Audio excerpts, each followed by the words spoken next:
Kaya lang nakalimutan yata nila. Talagang pinapakita lang talaga nila na medyo may kulang talaga sila eh. Grabe ah. Diretsuhin na natin yung mga DDS. DDS agad eh oh. Ubusan na siguro talaga sila ng bala. May mga malalaking kontrobersya, may mga insidente. Kaya alam, 2022 pa nangyari yan eh. Pakikita mo naman ang laman, anti-government propaganda, talagang tunay ng mga DDS. At sila gusto mo na yan sabi. May nakalagay sa kanila mga profile pictures eh. Bring me IRD home. Grabe. Yan ang sinasabi. Yun ba yung ano mo, General Torre, yung panuntunan mo, yung judgment mo dahil nagkaroon lang ng bring him home doon sa profile picture? DDS na kaagad yun? Gusto nyo ng tunay na batas? Gusto nyo ng patas na batas? Ano pa ba ang mas patas kaysa sa mga taganan dyan sa hate? Wow, patas ang hate. Wala namang pakialam sa atin. Eh sa kanila, tinitingnan lang nila kung ano ang ebidensya ng prosecution at ebidensya ng depensa. At tandaan natin, huwag natin kalimutan, ang mga ang court, sa korte na yan, sa kasong yan, ang complainant, walang iba, Pilipino pa rin. Mga Pilipinong nawalan ng pag-asa noong panahon ng Duterte. Nawalan ng pag-asa ng mga kuha ng hustisya dito sa Pilipinas. Ulitin. Oh, ayan na, sinasabi mo, patas ang dahig, kaya doon sila nag-file ng kaso. Dahil tingin mo nga patas sila, tapos sinasabi mo wala silang pakialam. Yun na nga masaklap doon eh.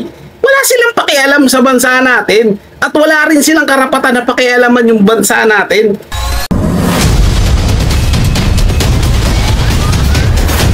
You know mga insan, magandang araw sa atin lahat. Reaction Insan, muling nagbabalik. Pasensya na at medyo matagal tayong hindi nakagawa ng reaction video. Medyo apektado tayo nung mga bagyong nagdaan no, sa baha sa ating lugar. At syempre dahil maingay nga, hindi mo tayo masyadong makapag-record. At ngayon babawi tayo mga insan.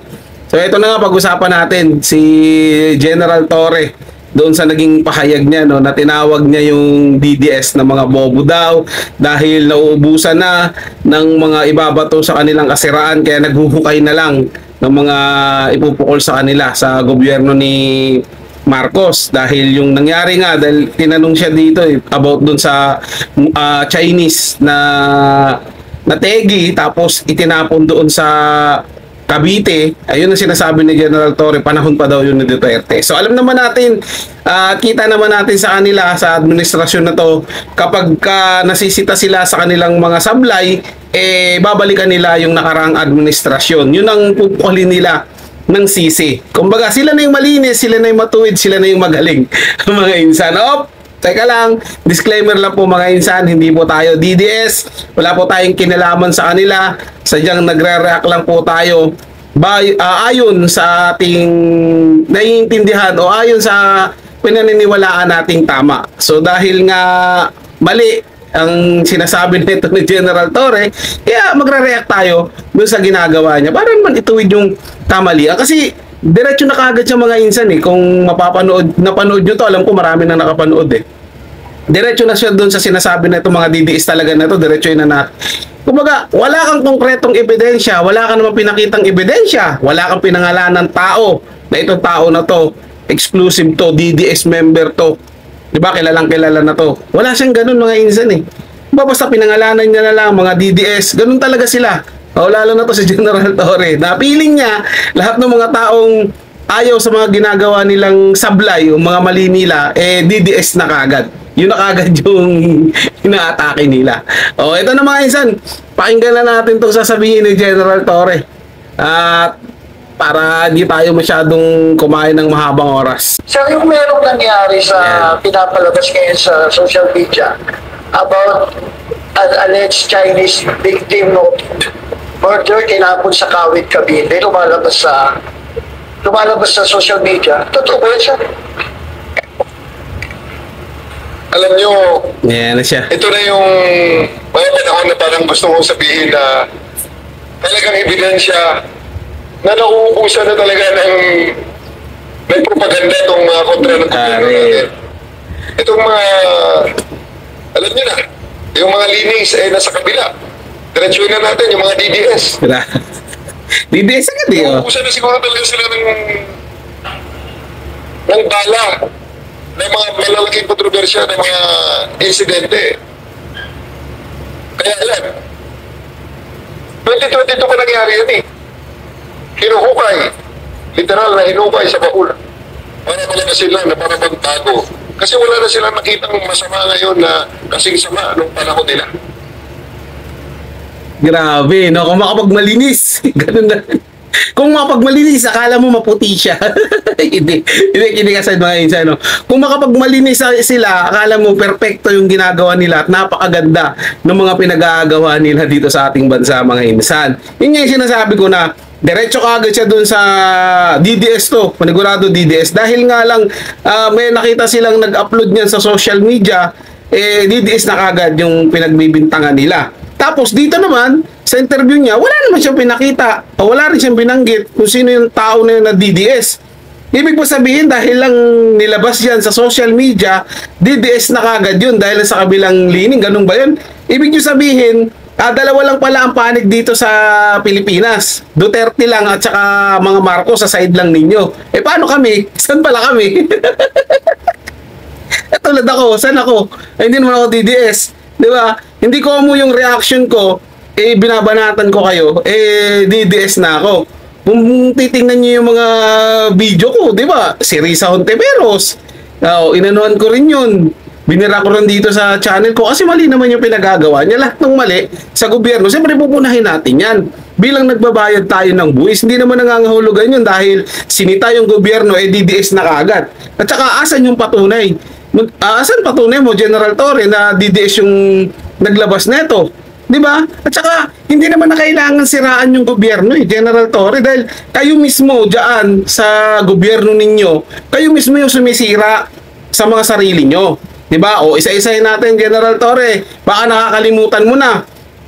Naalala mo nung hindi ka pa general, di ba? Pinagtanggol mo yung nanutok ng baril doon sa nagbibisikleta. O lumalabas na ano mo pala yun, kaibigan mo pala yun, binigyan mo pa ng platform para manawagan, pero sablay naman pala yung ginagawa niya. O, yung susunod na kalokohan na ginawa mo, yung KOJC, di ba?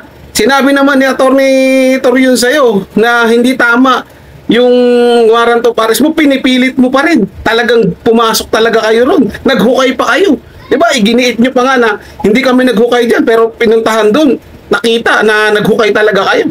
Diba sinabi nyo rin, di ba, na hindi kayo nagpe-pepper spray doon sa mga taga KOJC. Kitang-kita naman sa video. So ano tawag doon?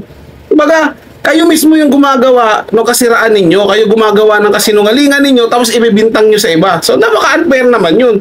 Di ba? Kung lagi nyo sinasabi na maghanap ng ebidensya kapag merong ipinupukol sa inyo, di dapat kapag meron din kayong sasabihin dyan, ilabas nyo rin yung ebidensya. Pakita nyo rin sa mga taga-DDS na ito, DDS to, nilabas yung video na to. Di ba? Paano pala kung ibang grupo yan? Di ba? Na ayaw din sa mga pinagagawa ninyo?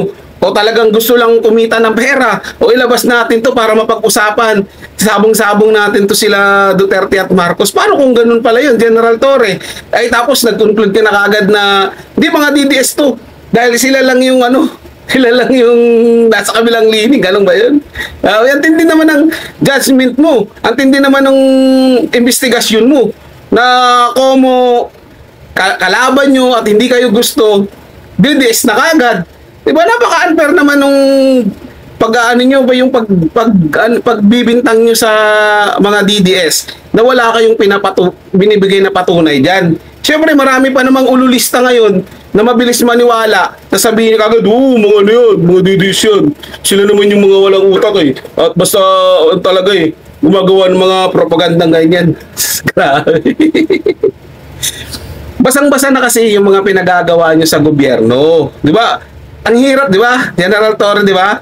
Kapag nagsimula na kayong magsinungaling, ang hirap ng paniwalaan yung mga pinagsasabi ninyo. Di ba? Kayo na lang naglolokohan. Yung mga taong ululista na sumusuporta sa inyo, yun na lang yung mauuto nyo. Hindi di nyo mauuto yan. Kami nga sa neutral, malabo din naman ninyong mauto dahil nga marami na rin kayo sablay na pinagagawa. Lalo na yung dinala nyo si former President Digong Duterte doon sa The Hague, Netherlands, di ba? Na meron namang hindi nyo naman binigyan ng tamang due process. Sinasabi naman doon na kailangan litisan muna dito sa Philippine Court. Pero nagmadali kayo dahil nandiyan dyan yung aeroplano. Ano may nahabol na oras? Yan, tindi mo, General Torre. Mamaya may papakita ako sa iyo na hindi na kailangan ng mga DDS na siraan kayo. Dahil kahit yung kalikasan, binibisto kung ano yung kasablayan ninyo. Sablayan ng amo mong si Bongbong Marcos. Diba? Kahit mismo yung kalikasan, nilalabas kung anong klaseng kasinulingan yung pinagsasabi nyo sa taong bayan. Kaya wala nang grupo kahit sino pa man nasiraan kayo. Dahil kayo mismo, sa mga sarili ninyo, ang sumisira niyan, hindi na yung taong bayan. O hindi yung sino mang grupo yun, yung sinasabi mong DDS. O, tuloy natin ito mga insan. Yan ang long and short of it. Matagal na nalinlang ang Pilipino dyan. Hanggang ngayon, lilinlangin pa rin ang Pilipino. Pasensya sila. Their word against the word of the internet. Talagang nalinlang kami nung binoto namin si BBM. Hindi naman. Early part. Parang may nagtanong ata mga insan na kung kailan yun sa 2022. After ng assumption ng ating presidente. Talagang yan, mga remnants ng ano na lang daw yan, mga latak ng mga natirang krimen doon sa panahon ni Duterte. Ito sige, tanggapin na natin yung sinasabi nito ni General Torre na panahon pa yun na Duterte. Nangyari pa yan. Kumbaga yan pa yung mga natirang latak pa yan doon sa nangyari sa panahon ni Digong Duterte. Pero ang tanong kasi dyan, General Torre, sino na ba ang presidente na yan? 2 months. Sabihin mo, di ba sinabi mo 2 months pa lang nakaupo, 2 months, 3 months nakaupo si BBM. So ibig sabihin, technically, pasok sa kanya yan. Sa pamumuno niya. Di ba? Kahit sabihin mong latak ng ano yan, damerpak na ikaw na yung umupo dyan, ibig sabihin, sa'yo na yung problema na yan. Diba? Dapat ikaw na gumawa ng solusyon dyan. Ikaw na mismo ang manguna, magpaimbestiga dyan at humuli kung sino man yung may kagagawa niyan dahil panahon mo na yan. Diba? O sa akin, ako, tinatanong lang kita ko, General Torre, kung tama po ba yung sinasabi ko na kayo na yung ano dyan kumbaga, kayo na yung namumuno dyan, dapat kayo na magresolba kung ano man problema dyan dahil kayo na yung nakaupo. O, di ba? Hindi naman pwede yung dati pa rin yung gagawa ng pagre-resolba ng problema na yan. Wala na nga sila sa pwesto. Kayo na yung nasa pwesto.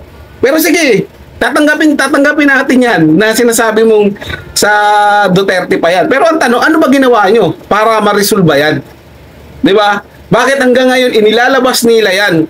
Kasi sa tingin siguro ng taong bayan o tingin ng taong naglabas niyan, hindi ito naaasikaso. Wala tong hindi ito na-resolba. Hindi nabigyan ng hustisya.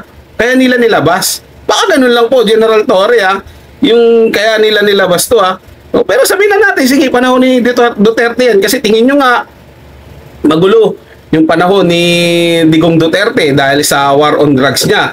Pero aminin mo man sa hindi, napakaganda ng panahon na yun. Di ba? Tumaas yung sahod mo Di ba, General Torre? Nakinabang ka sa ginawa ni former President Digong Duterte. At in fact, ginaya mo pa nga yung response niya. 'Di ba? Doon sa 911 o 119 o 911 nga. 'Di ba? Ginaya mo pa nga yun inangkin mo na nga sa iyo Ang husay niyo 'di ba? Doon sa practice ninyo, 5 seconds pa lang dumating na agad doon sa itinawag mong lugar. Ganun ka kahusay, General Torre. Kakaiba ka, sir. Saludo sa iyo. Kaya ito na, tuloy natin, San.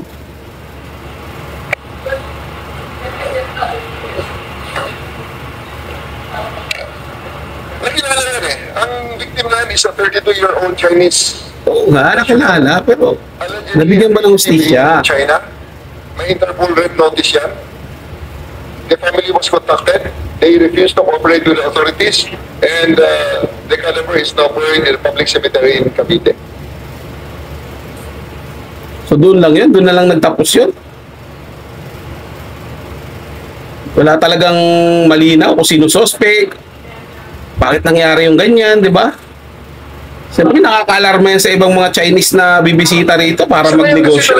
Pakikita mo naman yung mga posters na yan naman sila. We have our social media exploitation. We have our social media analysis also. Alam nga naman sila lang marunong gumamit ng analysis. Ang mga pinaka-viral dyan na mga pinaka-vitriolic na mga posters dyan, makikita mo naman ang laman, anti-government propaganda, talagang tunay ng mga DDS. At sila mismo na yan sabi, may nakalagay sa kanilang mga profile pictures eh. Bring me IRD home. Grabe. Yan ang sinasabi. Yun ba yung ano mo, General Torre, yung panuntunan mo, yung judgment mo dahil nagkaroon lang ng bring him home doon sa profile picture? DDS na kaagad yun? Paano mo daling sinabi na kapag mayroong krimen na nangyari dyan, tapos nakasuot ng damit ng pulis na kaagad yung suspect mo? Baka ganun na kaagad yung investigasyon mo? Aba, matindi ka talaga. Ang husay mo talaga, General Torre, ang galing kung ganun. So, ibig sabihin pala, pwede na rin pala akong magpanggap ngayon na Maka Marcos. Diba? Ipapalitan ko yung profile picture ko. Kung nga rin Maka Marcos ako. Pero, kasiraan ng Marcos ang ilalagay ko. Diba? Pero hindi naman. Kasi siyempre, dahil nga, ano ako, Marcos na yung nilagay ko, tapos kasiraan pa ninyo nila. Pag sabihin, diba sabihin nyo, traitor tong ano na to, ano na to, traitor tong Maka Marcos na to. Ganun ba yun? Kapag ka nilapag ko naman doon sa mga DDS, sasabihin mo, siyempre, pabor naman sa inyo, sasabihin nun, di, Maka Marcos talaga yung profile picture niyan, Maka Marcos. So, paano kung sa akin lang, pagsabungin kayo ng gusto, pag-awayin kayo ng gusto? Di ba? Hindi pa pwedeng ganun lang, General Torre. Ganun kagad yung ano, bring him home, nakalagay sa profile yung bring him home. Ano yan? DDS yan, panigurado. Sila lang yung may ganyan. Matindi talaga, General Torre. Ang daming nagkalat na picture dyan, bring him home, pwede mong gamitin yan. Kahit sa Google, mag-Google ka, ano mo yan, i-clip mo, pwede naman yan nilagay mo sa, kahit ikaw, try mo, General Torre, ilagay mo sa pangalan, bring him home, doon sa profile picture mo. Diba? Ang tinutukoy ko lang po dito, sir, kasi kung yun lang yung magiging basihan mo, dahil lang yung profile picture nila is merong bring him home, DDS na kagad sila, at sila yung naninira sa gobyerno, napakalaking kalokohan po nun, sir. Diba? Kasi pwede namang maglagay lang ng profile picture na ganun. Dapat i-check mo kung hindi ba naka-profile lock yan. Ngayon, kung naka-profile lock yan, magduda ka dyan, baka ano yan, baka tawag na itong ano yan yung bayarang account o fake account yan. Kasi naalala ko, General Torre kasi tabi lang sa'yo diba nga inamin ni Bongbong Marcos na nagbayad siya ng mga trolls milyon o libong mga trolls yung binayaran niya para doon sa social media niya. Diba kayo yung may ganyan? Hindi, wala naman makita mo yung mga purong DDS vlogger, makikita mo, hindi nakalaki yung profile pic yun. Kapag nagre-reaction video yun, kita yung mga mukha nun, di nagtatago yun sa kung anong AI na pagmumukha, nakamaskara, ganun sila. Di ba? Yung mga vlogger ba ni Marcos, ganun ba sila? Pinapakita ba nila o hinahayag nila yung mga pagmumukha, lantaran ba? General Torre? Ewan ko na lang. Sige, tuloy natin ito mga insan. So, how do we build that? They are proud to be DDS. So, we'll call them on that. May nagpalabas yung pulis at saka yung Iranian na nag-away dahil sa isang traffic altercation. That happened during the last days or the waning days of Mr. Duterte's term. So bakit nga pinapalabas nila na parang nangyari kahapon lamang? Wala na kasi silang bala. Yun nga ang masama ron. Huwag mo masamlay talaga kayo, laging balik Duterte. Parang ikaw yung babaeng version ni Auntie Claire. Kaya ayun, naghuhubay ngayon. Alam, nakalimutan yata nila. Talagang pinapakita lang talaga nila na medyo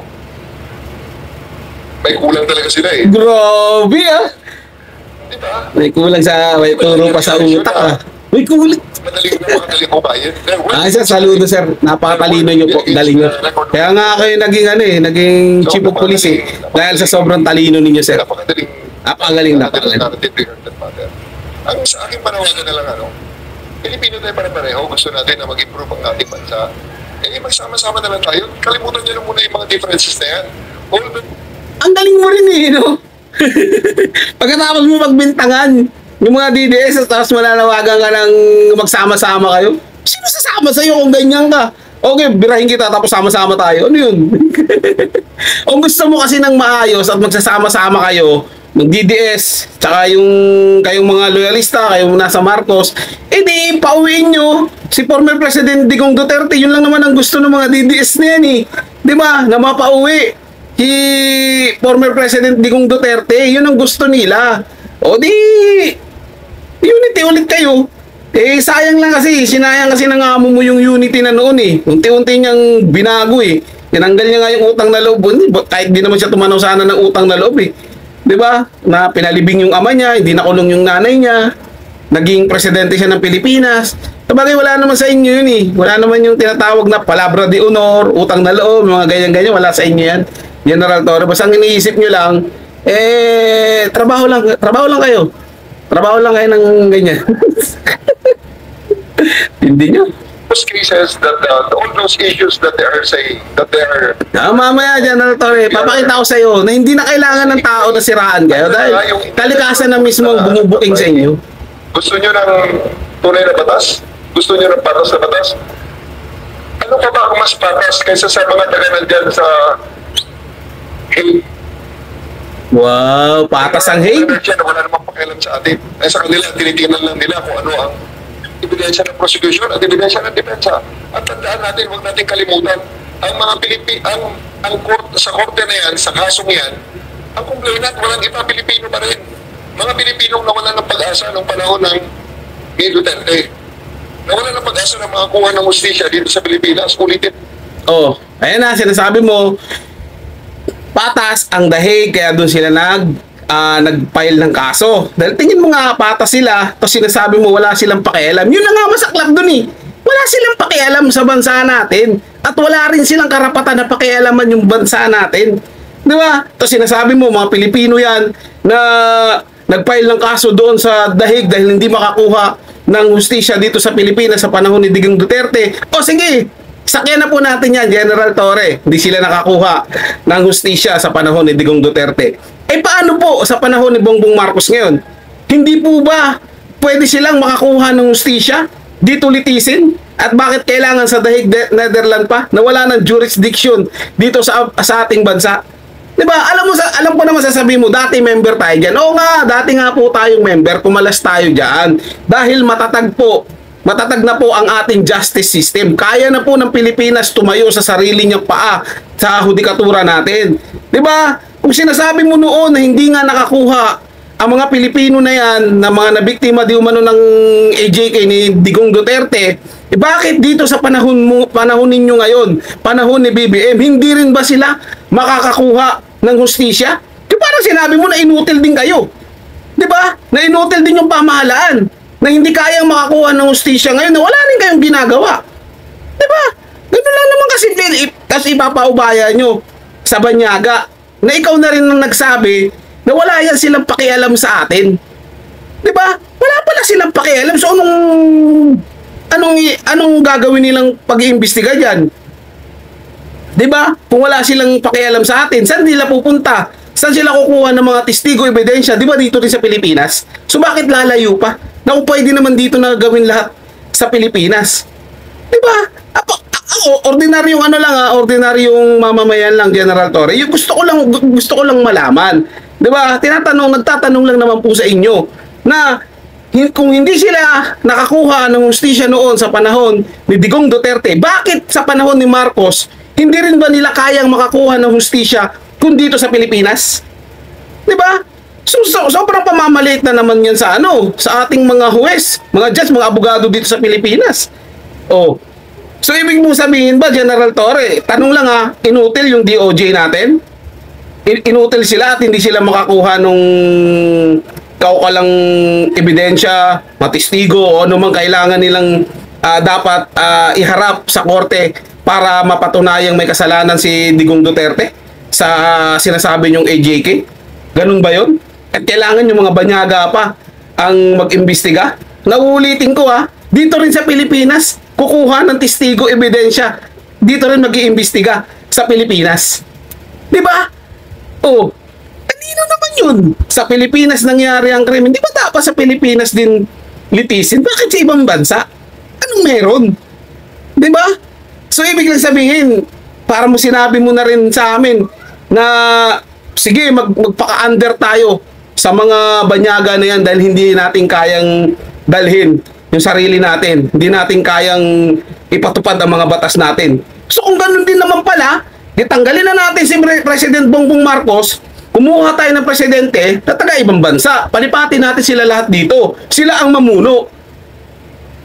Di ba? O, yun na sa akin. Maraming magsasabi dyan na, apaka-engot mo naman.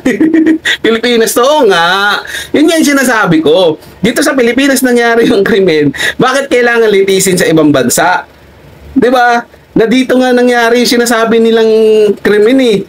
At sinasabi nila noon sa panahon ni Digong Duterte hindi nakakuha ng hustisya. Ay bakit ngayon sa panahon nila hindi pa rin ba makakakuha ng hustisya? At nakakapagtaka talaga mga insan. Dito talaga mas sumasakit yung ulo ko sa kakaisip na paano nakapaghain ng kaso yung mga biktima ng AJK, sinasabi nila papunta dun sa The Hague, Netherlands. Di ba? Kasi pinapatawag nga sila ron para tumayong testigo. Wala silang makuha na magtitistigo. Di ba? Kasi wala nang ID, wala daw pamasahe, walang pera. So paano sila nakapunta ron sa ibang bansa para mag-file ng kaso? Sino yung nag-file ng kaso? Sino yung mga sinasabi niyang mga Pilipino yan na nag-file ng kaso? Sino yun? Di ba?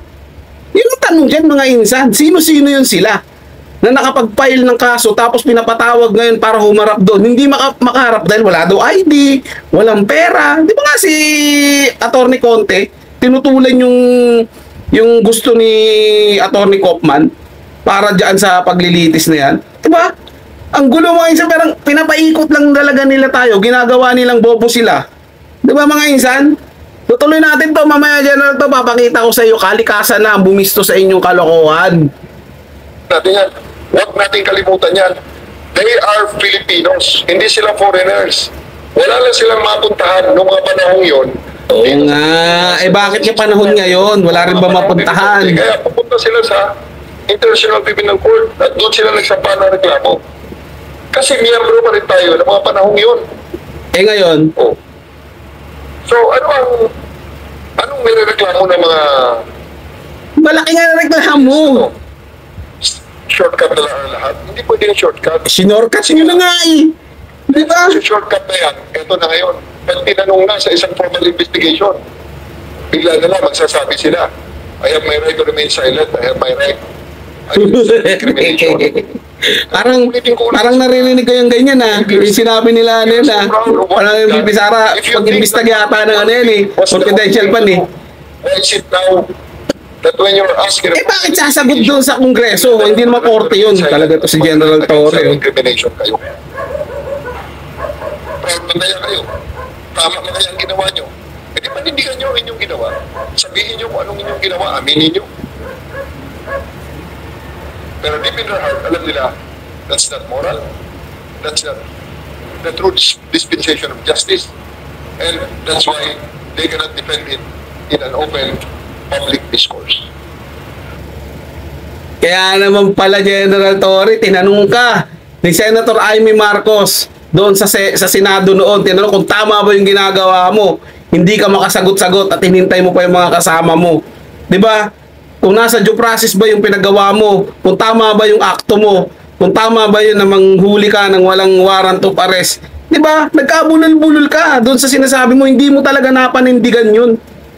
Tapos sasabihin mo, dapat panindigan yung ginawa. Eh, ano ba yung ginawa?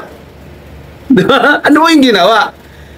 Kasi kung meron talagang kaso, meron talaga kayong nalalabas na kaso. Yung sinasabi nyo nga, di ba, 30,000 AJK victims. Pero pagdating sa The Hague, Netherlands, 43 lang yung kinakaso kay Digong Duterte.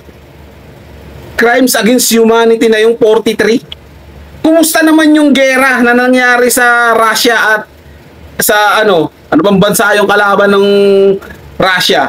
'Di ba? O yung ano na lang, yung Israel tapos Iran.